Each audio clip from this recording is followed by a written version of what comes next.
Hey, much love and respect to everybody watching. We're in the book of North American tribes, chiefs, warriors, and their stories.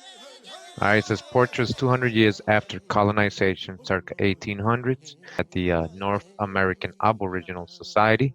It says one nation, many tribes. All right, so much love to them for sharing this and putting all this together in one book, so it's easier for everybody to just to have access to and share it with their loved ones and for educational purposes as well. All right, it's a lot of good info here, not just image, so it's something very useful. All right. All right, now we're in the section of the book is going to talk about and show images of the Narragansett people, the Wampanoag and Pocahontas. These are like up there in New England, Rhode Island, Massachusetts, Connecticut, and so on. Probably other sections, but I think it was those states mostly. All right, and just go a little bit of the info. So it begins with the Narragansett people right here, and it says that the Narragansett people are an Algonquin American Indian tribe from Rhode Island. The tribe was nearly landless for most of the 20th century. They were landless, all right, but it worked to gain federal recognition and attained it in 1983. All right, they had to fight to be recognized. It is officially the Narragansett Indian tribe of Rhode Island and is made up of descendants of tribal members who were identified in an 1880 treaty with the state. All right, because of that treaty, they were able to prove that was their ancestors through their genealogical work. Good thing, that got recorded, so they couldn't deny it to them. All right, so a lot of you've probably seen this image going around the internet. A lot of people use it. Now, I believe there's more than just Narragansett people here, but there's Wampanoag and there's other people here represented. Hassanamisco, um, Shinnecock maybe. Well, these are all Algonquin speaking tribes and people. So let me just zoom in so you can see. All right, we've seen this in my video. Same people. All right, these are all so-called Negroes, right? But these are American Indians. See? You see her? See everybody actually. You see what we're looking at here? Look at this. All right, these people will all be considered African American today. All right. All right. Just take a close look. All right. These look like your grandparents. Look at her. All right, these are all American Indians. You see the different complexions. All right, American Indians, go to the front. You see the elders, chiefs. All right, we got these people on video. All right, we got these people on video in one of my videos. Go back, go check it out.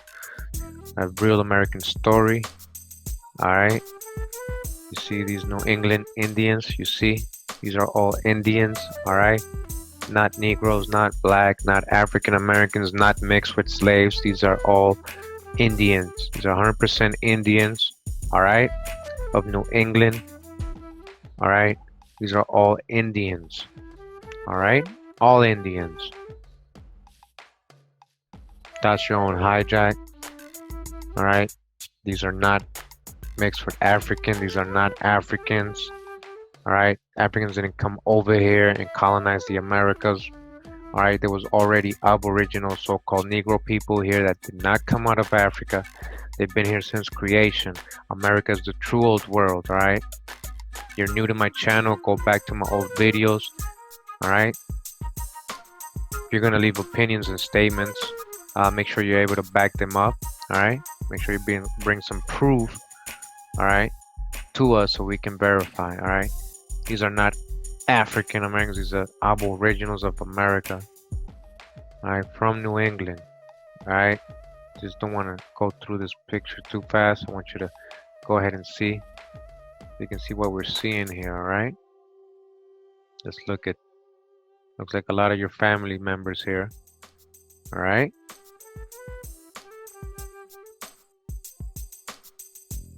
Alright, we have a more clear picture. This is more zoomed in. I should have used this one first. Alright, you can see it better now. Let's zoom in again. You see? What are we looking at here? Did they ever show you Indians like this in school? Did they ever tell you these were the same ones the Pilgrims encountered? Did they ever show you these Indians before, right? She's a descendant of the people that encountered the pilgrims, right? All these people. All right? You see? What are you looking at here? These will all be considered African American. All right? They reclassified you. They started calling you African American. And you ain't African. All right? They started calling you black, colored. All right? African American. They started putting so many tags on you. All right? But you're an American Indian. You're the original aboriginal Indian. All right? Indigenous, autochthonous people that was on this continent when the Europeans came, when the pilgrims came. They encountered these people. All right? You can go down. See? This is who they encountered when they got here. Alright. Grandma, grandfathers, the elders. See?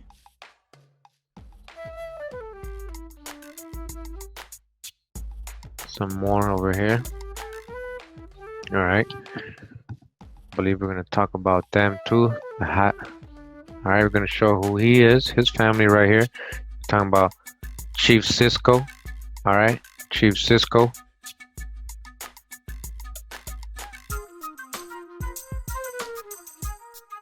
Aboriginals, not Africans, not mixed with slaves. These are 100% pure blood American Indians.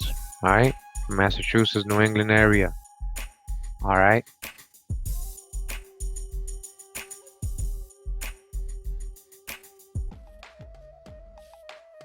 You got another picture here. This is Chief Cisco again, right here in the middle.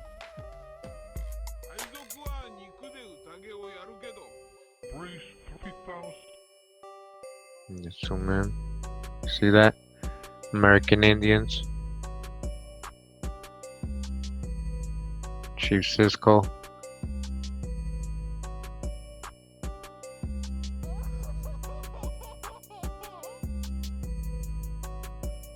Alright. Got more people right here. You see, that's Chief Cisco's daughter. I know her. Alright, see.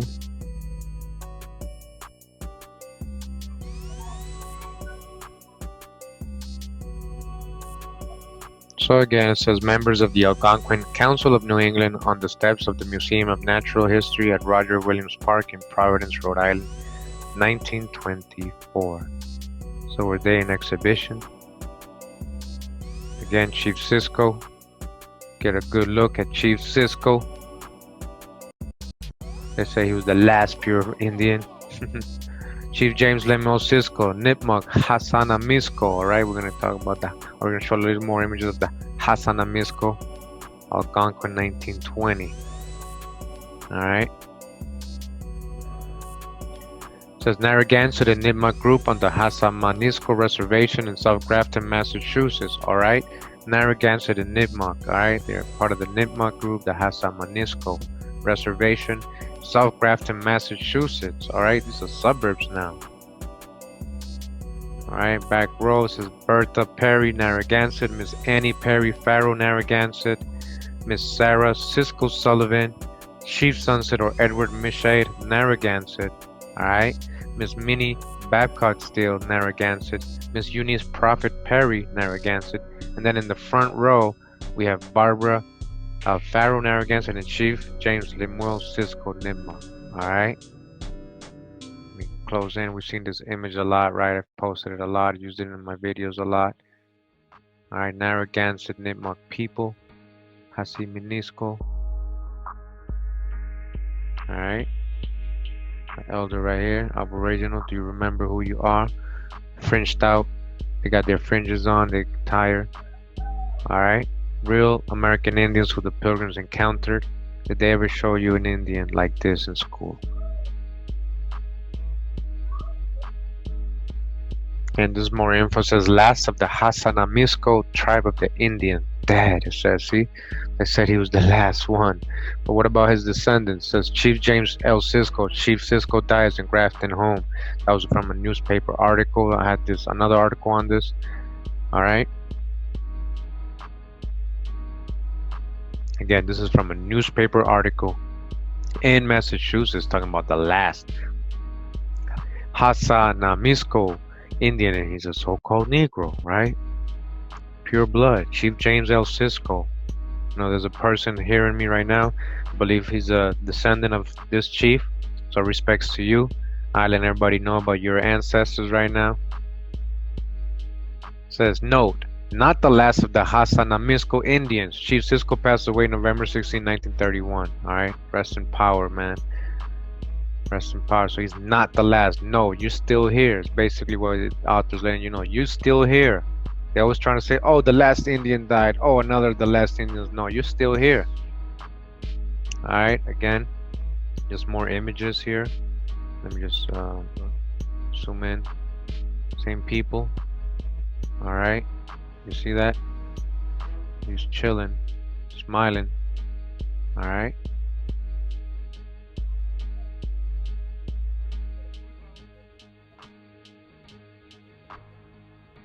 Alright.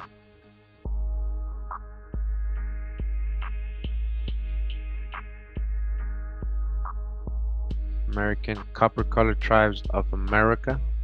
Alright. Alright, now the image close up of this individual. American Indian, what you would call so-called Negro today, or so-called African American black. Alright, Moreno, Trigueño. Alright, and it says that this is Chief Sakem Ousa McKean, Leroy C. Perry, Narragansett, Pokanoket, Algonquin. Alright. You see that? Do you remember who you are? This person again will be considered or classified in African American today. Alright, so dodge the hijack. And he's not mixed with any slaves that ran away, mixed with the Indians. Alright, this is the Indian. You got it all twisted. Check out my previous channels. Go real back, go far back, study my channel. Check out the different topics and videos. I got a 20-part series called From Indigenous American to African American. 20 parts. Alright, a lot of them are an hour and a half to 2 hours, so you have no excuse. Go look it over the info. Take your time. We've debunked the out of Africa slave trade, you know, and there's no slave ships. Many of us have already shown you that. Alright, dodge the hijack. Hey ya, hey ya. Alright, we got this next image of this aboriginal woman, young lady. Alright, take a look at her. Alright, does it look familiar to you? You might recognize in your neighborhood. Alright, it says this is Brave Turtle Heart. That's Brave Turtle Heart. Alright, aka Corrine Boyd Peckham. That's her European name. Alright, aka Kina Peckham. She's a Narragansett from 1920. Alright, today, what would happen with her? She would be classified as an African American, wouldn't she? So-called colored person, Negro, black, a black American. But this is a Narragansett, an aboriginal pure blood. Alright, dodge the hijack. There's no slave mixture here. There's no African mixture here. But Kurimeo, we eventually all came from Africa at some point. No, you're not understanding the presentations. You're still holding on to a fairy tale, a doctrine, a hijacked narrative. You're not understanding. This is the true old world. Again, go back to my previous videos. Take the time, get in the classroom, it's free. Alright? If you're gonna make statements and leave comments, alright? It's 2020. You know what that means? 2020 vision. Open your eyes, break the spell. This is an ancestor. Honor your ancestor. She's not an African. Alright?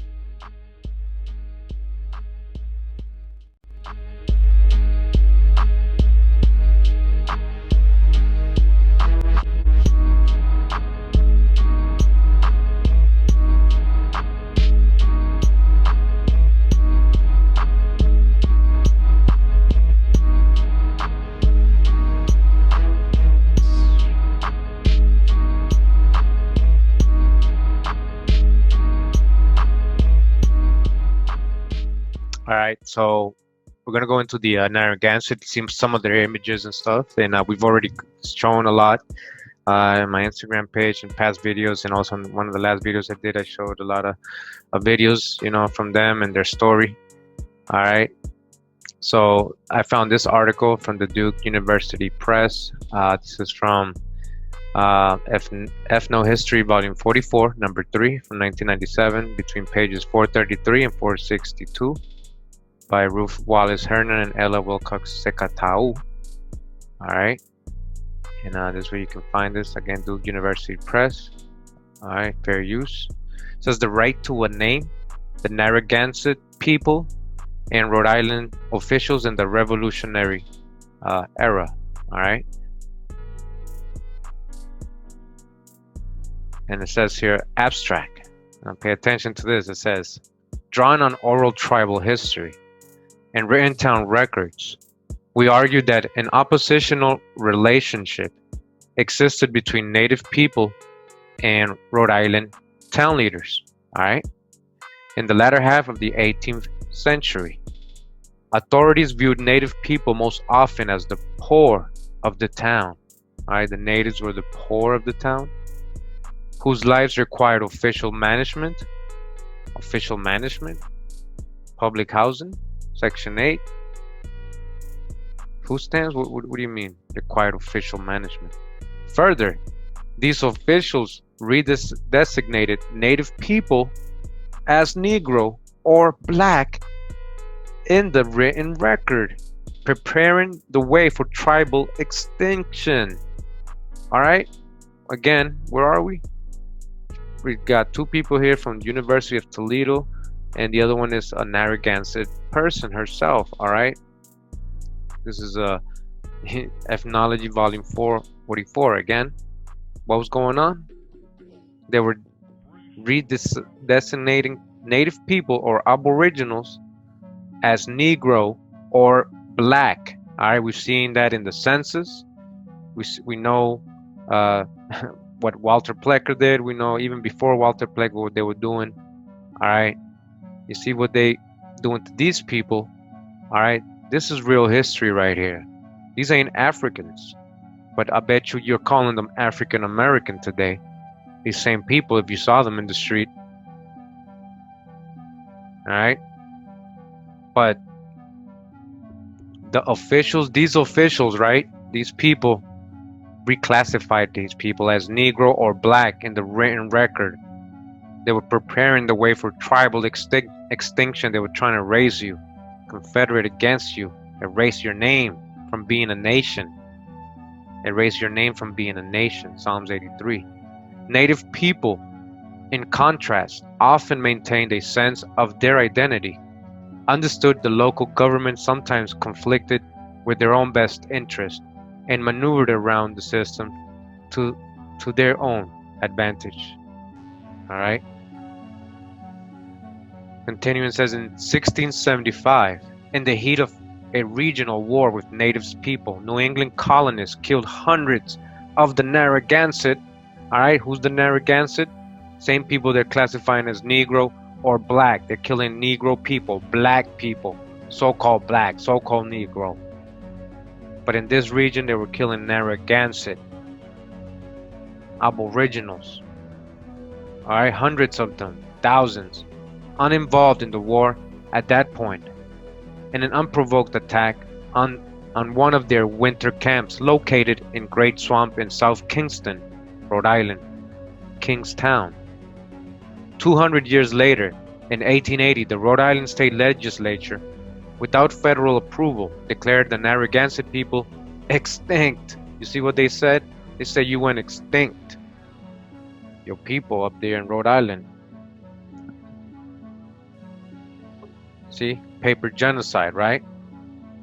Got so many forms of this all over the states in North America and everywhere else in the Americas in different ways. All right, so they started saying, oh, the last Indian died, right? We got that in the last video, right? Oh, the last Indian died. You're still here. You ain't extinct. They can't extinct you. You're from creation. All right? but we're talking about a real Holocaust, right? All right. And illegally, what they do, they took away the tribal status of people who still called themselves by that name. All right. Number one, where's the source? We go look for it. She's got the sources. All right. They were doing this. In the centuries between these notorious events, generations of the Narragansett faced the choice of staying on their native land, surrounded by non-Indians, or migrating to Western land, less settled by Europeans. Many of these native people, deeply alienated by the religious beliefs and cultural practices of the Europeans, left mainly for Massachusetts, New York, and Wisconsin. Others stayed on ancestral lands. Oral history tells us that they continued their tribal affairs and government, held frequent meetings, kept track of their heritage and lineage, and kept alive the religion, language, and customs of the people. All right. Now, the people, again, that was being designated as Negro or Black. I'm talking about aboriginals. All right. Preserving Narragansett culture on Narragansett land was an arduous task initially. Within the first decades of English colonization, Narragansett leaders realized what were the goals of these newly arrived people. The colonists' attitudes toward land crashed radically with the practices of native people. Traditional ways of gardening and hunting proved impossible for the Narragansett after the English settlers had altered the ecosystem. They came and messed up your land so you couldn't grow no more by dividing the land into private tracts for individual use or lots, by prosecuting trespassers by cutting down forests, constructing fences, and otherwise helping to extinguish game, and by introducing free-ranging livestock. You see, they came like a plague. The Rhode Island government's Protective Act to set apart 64 square miles of land as a Narragansett reservation in 1709 signaled that native people could no longer move freely over their ancestral territory. All right, so they gave them a little piece, but they had a large piece, and then they said you couldn't go to the other pieces you used to roam at. Now you got to stay in that little piece. All right, they couldn't move freely over their ancestral territory and observe the cultural practice of having summer and permanent residences in different places. All right, permanent summer. All right. During the 18th century, moreover, the reserved area shrank as non-Narragansett people acquired tracts through sale, theft, and gifts. The Narragansett living on the reservation could not always avoid contact with Rhode Island's colonists. Some were pulled into the European American world by the economic necessity of working as day laborers in nearby towns. Others left the reservation and drifted away, physically and spiritually, from the paths of the elders. All right, drifted away. Physically, and what else? Spiritually. All right, so you might be here physically, but are you here spiritually? Frequency war. This is a frequency war. It's not just about the physical. Where's your spirit at? All right, you drifted away spiritually from the paths of the elders. And some converted to what? Christianity. We all converted to Christianity. They made us. They came with their Christianity. Y Jesus. The dog. Thoth. We're talking about the trickster. Zeus. Jupiter. Belus.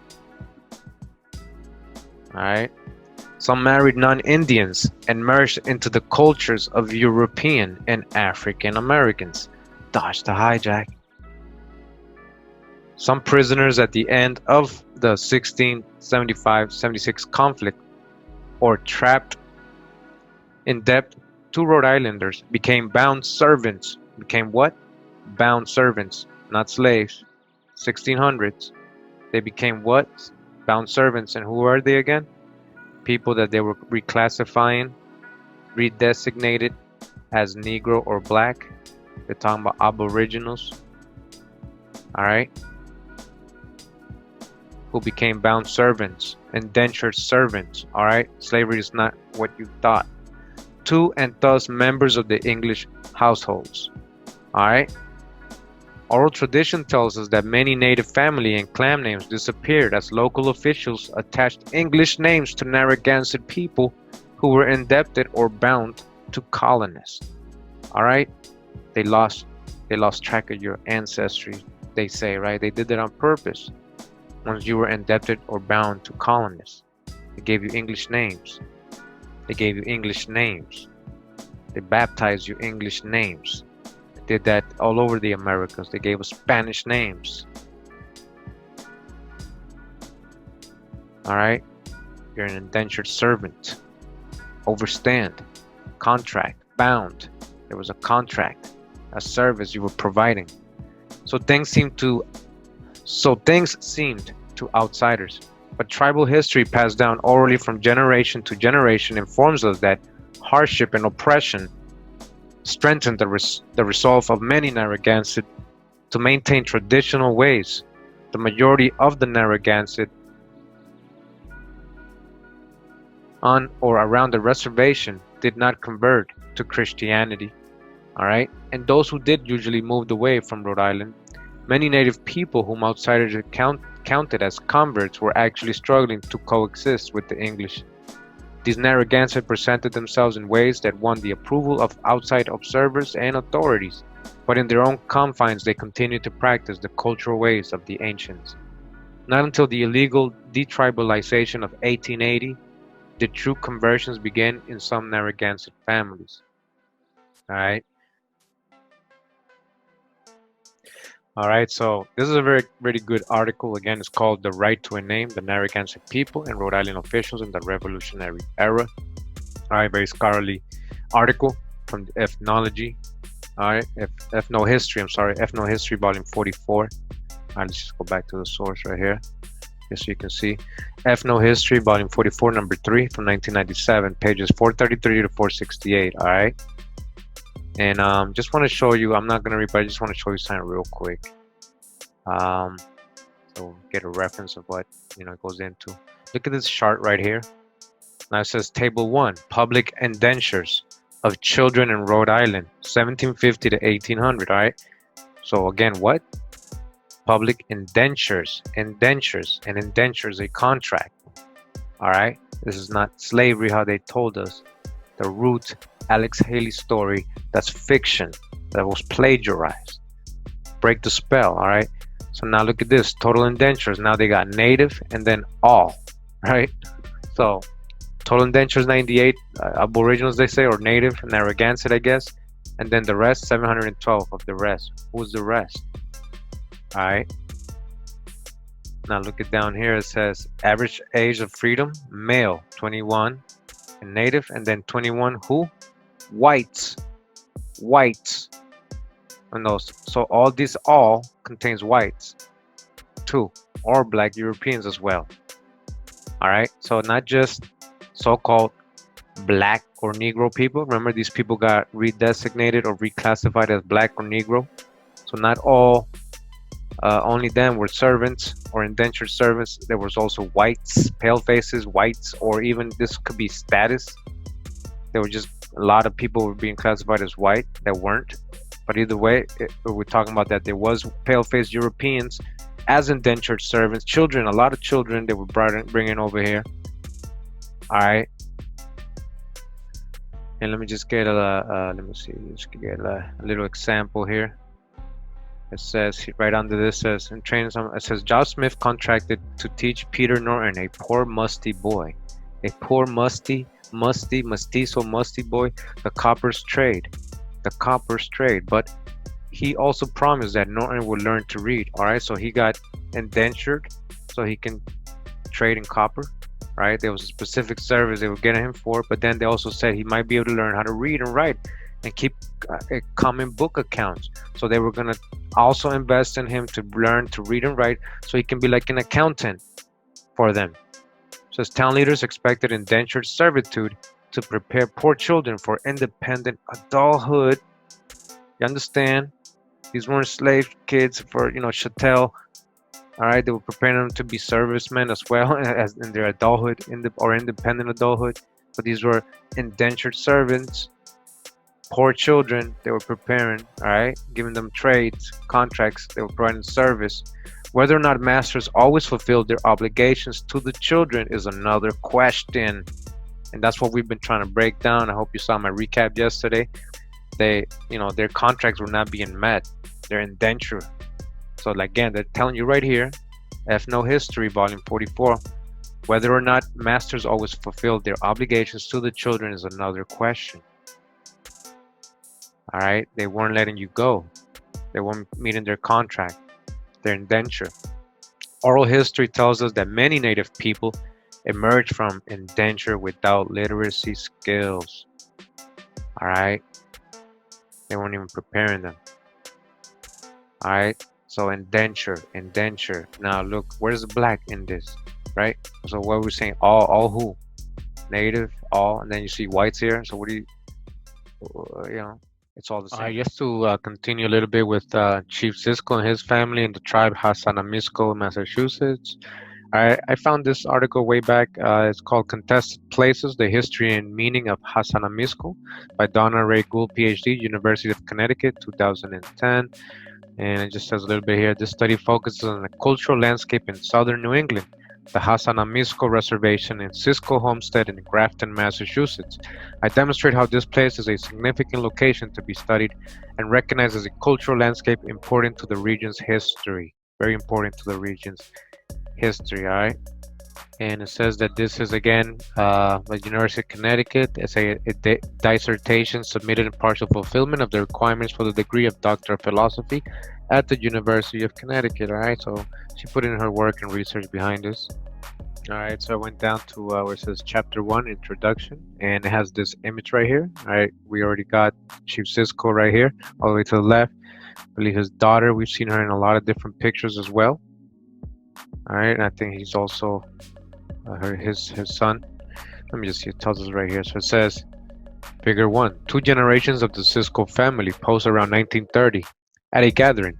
From left, James Lemuel Cisco in an Indian headdress and suit, his daughter Sarah Cisco in more traditional regalia, and her brother Horace Cisco in completely modern dress, right? His son as well. All right, they're all Hassanamisco Indians, Nipmuc Indians from Massachusetts, aboriginals. Do you see that?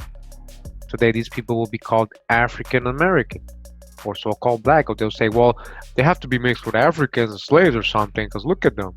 You're not understanding. No, these are aboriginals of America. That's what they look like. All right, not everybody came out of Africa. Within this one family, public expressions of their Indian identity varied. All right, but the Cisco family consistently represented the goal of cultural preservation and was responsible for the preservation of the Cisco homestead and the Hassanamisco reservation, without which this study would not have been possible. All right. All right, and down here it shows where Grafton is located in Massachusetts. Boston is around here, right on the coast. All right, and Grafton is right here where the circle is. Grafton, the eastern half of Massachusetts, indicating the location of present-day Grafton in Worcester County, all right, near Worcester City or town. All right.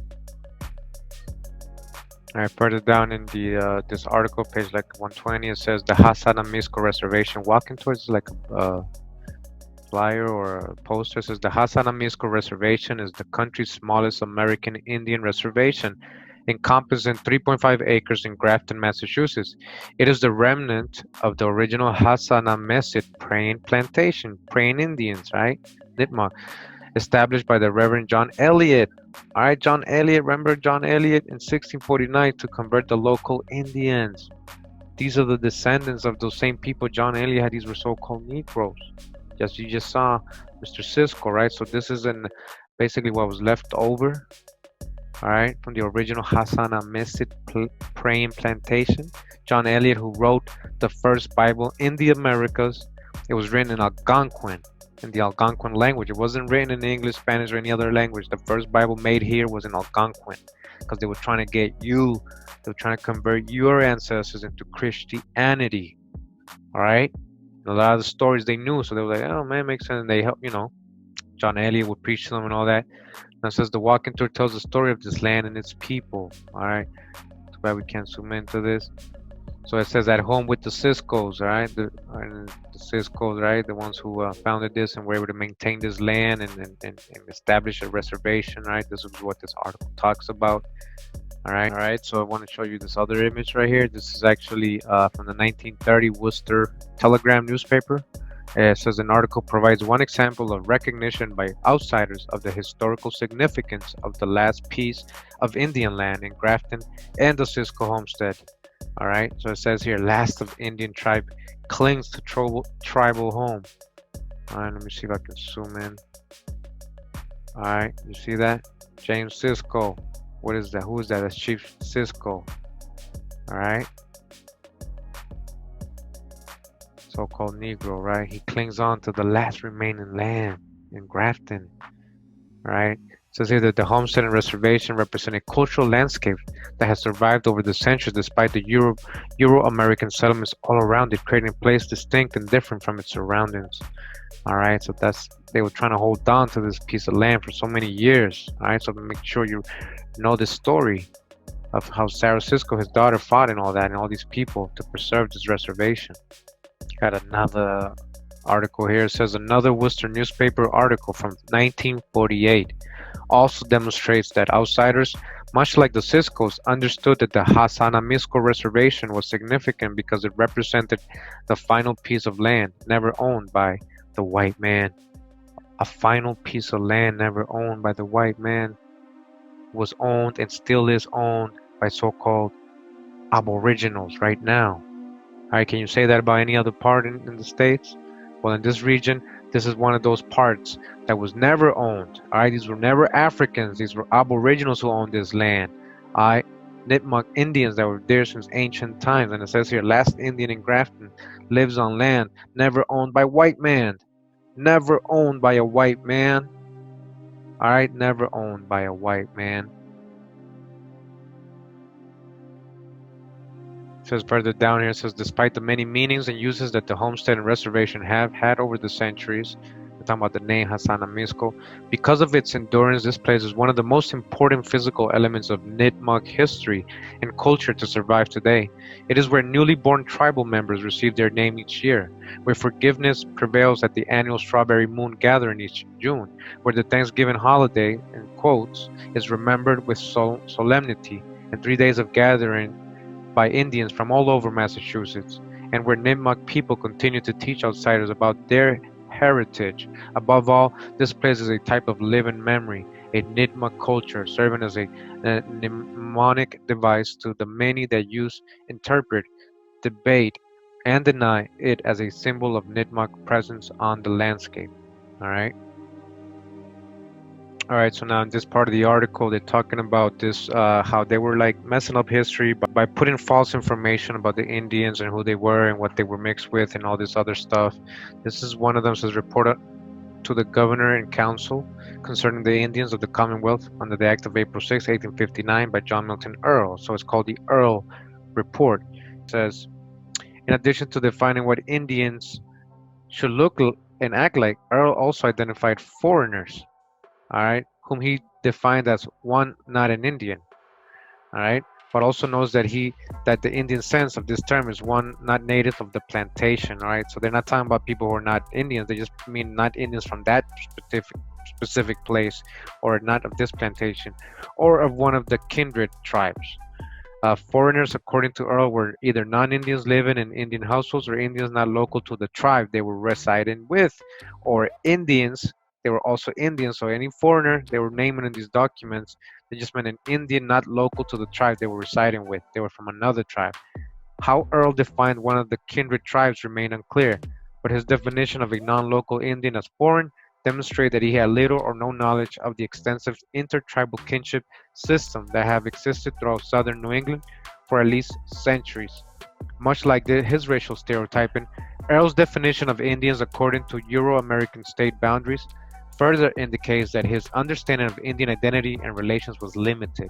All right, now check this out. It says, for example, in the Cisco household, all right, of 1860, such as a foreigner resided, right? So they listed a foreigner living in the Cisco household. His name was Samuel Cisco.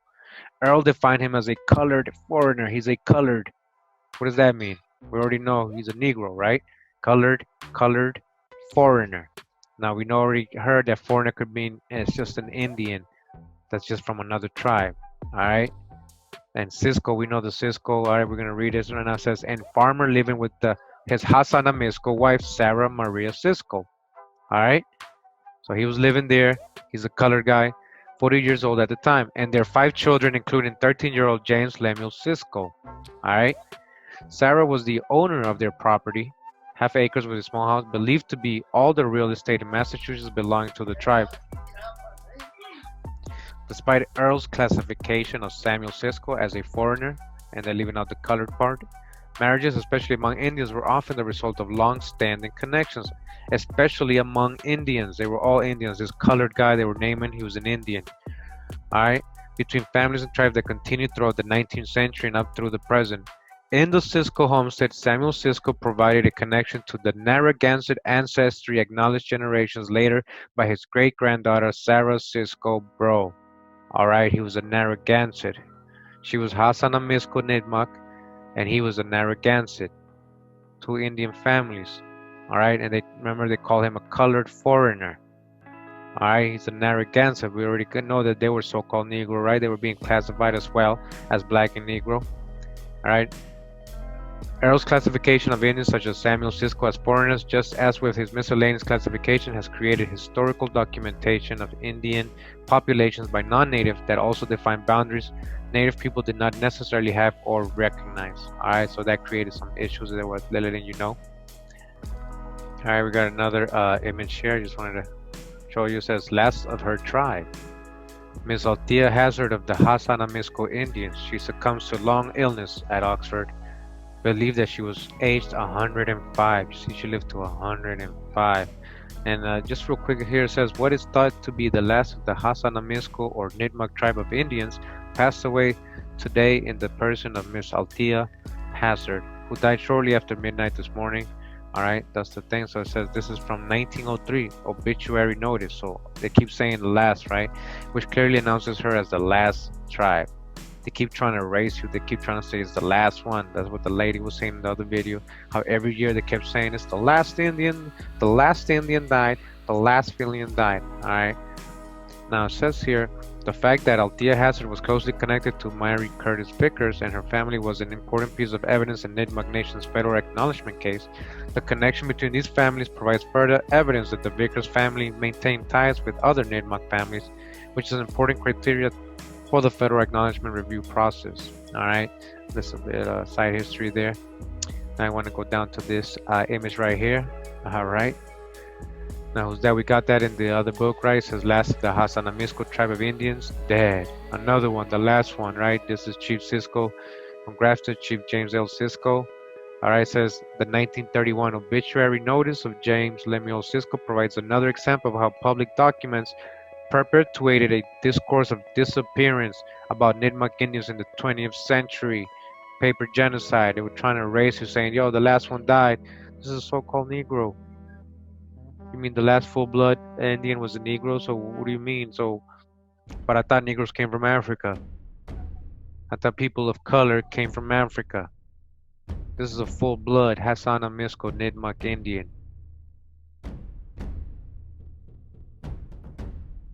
Says, as the discussion above demonstrates, throughout the 19th century and into the 20th, the myth of vanishing Indians in Massachusetts permeated popular and historical accounts. They kept doing that. With this belief firmly entrenched in their minds during the early decades of the 20th century, anthropologists such as Frank Speck and amateur historians such as Thomas Bricknell were searching New England to identify Indians they could gather information from and record the vestiges of a disappearing culture. Although they too could not clearly define Indian, these men in their work in some ways actually began the process of dispelling the myth of extinction. Alright? So, you know, they kept trying to erase these people. These are so-called Negro people, alright? And again, we got this image on the other book from our brother, alright? And again, this is 1925 image of the Algonquin Indian Council members, including Thomas Bignell, standing far right. Alright, far right, this guy who was doing the research. he made sure, he told everybody, this ain't a myth, they're still alive, they ain't extinct. I'll submit again. They ain't extinct, they're still here. The last full-blood Indians, the Hassanamisco, these so-called Negro, these colored people, they're still here. They're not extinct. They're not extinct, they're still here. All right, you see? It's happening everywhere, all over the East Coast, all over the United States, all over the Americas. All right, they try to erase the aboriginal. I want to read this little excerpt from Sarah Cisco, one of the ones who were able to fight and maintain the land and own it in this part of Grafton. She's quoting what she was researching in her time. She's saying that the records given in the history of Grafton state that the last full-blooded Hassanamisco Indian died in 1825. All right, so even way back in 1825, and I remember we saw all those newspaper clips, even all the way up to 1930, they're still saying the last Hassanamisco has died. Look, in 1825 they did that. She's letting you know. They kept saying that. How many years? 100 years. They kept saying that, even probably more. Now it says some of the whites hoping to get control of the land stated that the last full-blood had died that year. So it was because they wanted the land. The whites, they wanted the land of this aboriginal Nipmuc Hassanamisco Indian. They wanted the land, so they kept lying in the newspapers. The last one died. So when people don't question it when they take their land, because people already believe that the last one already had died anyways.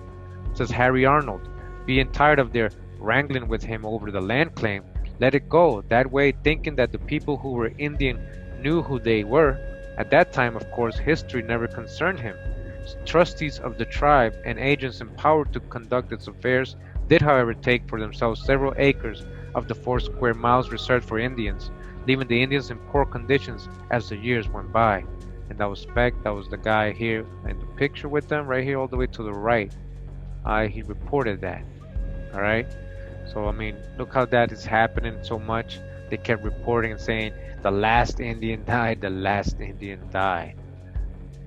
And this is a plaque at the old and Indian burial ground in Grafton, recognizing Cisco ancestors dating back to the late 16th century. All right. This is there. And then there's another image here. It says figure 17, a sign maintained by the town of Grafton continues to mark the Indian burial ground. And it says right here, 1664. All right. All right, so this is another image. All right, so we got another image here. All right, very important. I just want you to see this. As first says figure 18, an inter-tribal group gathers in front of the Cisco homestead at 1920s gathering for a photograph. All right, so let me just zoom into this picture, all right, because we're talking about aboriginals. All right, look at this. Look at this.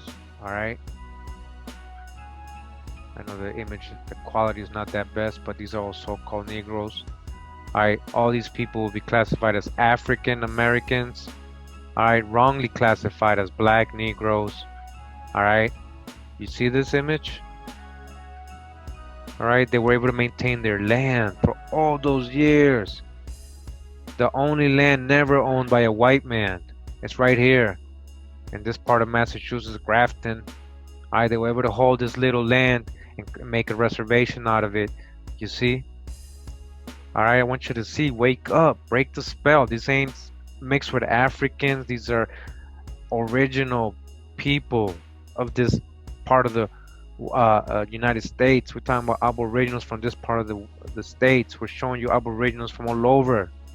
All right, Massachusetts. All right, Black people did not only exist in the southeastern United States. All right, they were all over the continent of America. You see this? I mean, I just don't know what else to say and show. I mean, by now, if you're still talking about African and DNA tests and all this stuff, man, you just choose to be ignorant. You choose to practice cognitive dissonance. All right, willful ignorance. You're ignoring facts. You're ignoring true history. All right, you cannot hide this or erase this. They tried to. How many years to say the last one died, the last one died, the last one died. All these people's ancestors are still alive. All their offspring are still alive, and today they're probably called African Americans or black people. All right, Negroes, but these are aboriginals of America, of the Nipmuc, Hassanamisco tribe, region, reservation. All right, that they were able to maintain this little piece of land that they were able to maintain. It says these gatherings continued through the 1920s and the following decades up to the present. Figure 18 was likely created at one of the 1920 powwows held each July 4th at the reservation. Although part of this gathering would have included a performance for non-Indian guests, these were less central to Indian identity than the coming together of these connected people at this place. While the reservation and homestead provided what the public and scholars such as Speck, McCulling, and McDelling saw as backdrop, in reality, it was the connecting piece between the past, present, and future for these participants and their descendants. And I want you to know that she's smart. She doesn't mention the word Negro or anything, or that they resemble Negro, or that I know these look like Negroes, but she doesn't really talk about that. She don't want you to focus on that. She's just telling you straight up, these are Nipmuc Indians. All right. All right, just before I leave this, again, this article contests the places, the history and meaning of the Hassanamisco. All right, right here it says chapter 5, and it starts talking about a little bit of the history of this little piece of land, how it started, and it says in 1654, Puritan missionary John Eliot. All right, we got some on him on my Hebrew videos. He was kept saying how the Indians were Hebrews. There was no doubt to him. He was telling everybody they were the lost tribe. All right. These same people we're talking about and looking at the images now. All right, perspective, right? We're talking about you are the book. We're not talking about religions here. All right, so it says in 1654, Puritan missionary John Eliot came to the Nipmuc settlement of Hassanamisco to introduce what he has been referred to as a praying town or a village of praying at the existing Nipmuc settlement. The boundaries of the praying town covered 8,000 acres of 4 square miles. You hear that? 8,000 acres. What is left today? What is left today? 3 acres. Remember we read that earlier. They only have 3 acres now. They had 8,000 acres of boundaries of this land they had. All right. Approximately the same area as present-day Grafton. Like basically the whole of Grafton was theirs. The Hassanamisco Reservation is all that remains of 500 acres retained by a handful of Nipmuc families, including Moses Printers. This is the guy who was able to keep the 3 acres. That lived here following the transfer of 7,500 acres of the praying town land to English settlers in 1727. So out of those 8,000 acres, that was basically the whole of Grafton, they only were allowed to keep 500 acres. They gave the white European settlers, or even just black, white English settlers, 7,500 acres, right? They took all of it. All right. Grafton's proprietor records, you can see that. And it was owned by who? We're just talking about that it was owned by aboriginals, right? These people. Their ancestors owned the whole of Grafton. We're talking about so-called Negro people. These ain't Africans. These are aboriginal. You thought Grafton was all white. You thought it was different kinds of Indians. No, this was so-called black lands. Kemet, right? Black lands. Black land. Rich soil. Black soil. Black land. Talking about a black land. Look at them. Look at these people. All right. Where's the mixture? I don't see any mixture. What mixture are you talking about? What do you mean the last Indian died? All right. So they got 8,000. They had 8,000 acres, which was just their boundary, like where their families lived, right? Like that's how they measured their whatever plantation or their tribal land, right? And they only got to keep 500 originally, and that 500 eventually became 3 acres only. All right. So it says 200 years later, in 1930, a plaque was erected by the Massachusetts Bay Colony Tercentenary Commission to permanently mark this vestige of Indian land, 4.5 acres, according to the plaque. It still stands in front of 80 Brigham Hill Road. All right, this is the plaque right here. All right, it says Indian Reservation, 1630-1930. Look, it says these 4.5 acres, which out of 8,000, this is all that's left, 4 acres, 4.5, have never belonged to the white man. It's only been owned by the aboriginals, what you will call an African American today, but these are aboriginals. They owned it. They've been owned it, having been set aside in 1728 as an Indian reservation by the 40 proprietors who purchased the praying Indian town of Hassanamisco. All right, they purchased it from who? They took it away, right? All right, and this image just shows like, well, the guy, the land that he, which was the reservation they created, was basically the last parcel land that was owned by this person, Moses, printer Moshe, Moses, a Hebrew name, Moses, printer. All right, and then it goes on to his genealogy. All right, and then we start seeing names we know in the article, like Lucy Kimby Hector Arnold. All right, James Lemuel Cisco, the chief, the picture we saw in the other book, and the other chief, and his family, right? Sarah Cisco Bro, who fought for all this and was able to keep the genealogy and fight it and show it and prove it and create the reservation. All right, genealogical chart of the main family members of the printer Gimby Arnold Cisco line discussed in this dissertation. All right, remember the ancestors. All right. And this is just another image. This is the house, basically. This is a 1970s photograph of the Cisco homestead. This house, this foundation, was there for a lot of years, way before the 1970s. Since the 1800s at least. All right. So this was what was preserved on this land. All right. It says that she's standing in front of the yard was used as a postcard for visitors and demonstrates Sarah's efforts to ensure its recognition as a culturally important, historically significant structure on an Indian reservation. All right. And now, as you can see, this is not no teepee. This is how people lived. They had houses made out of wood, real houses. All right. It was warm. They had fireplaces. All right. They didn't live in teepees. All right. Again, we were just talking about the Hassanamisco Narragansett people. Nipmuc Narragansett tribal connection here. The Cisco family and homestead.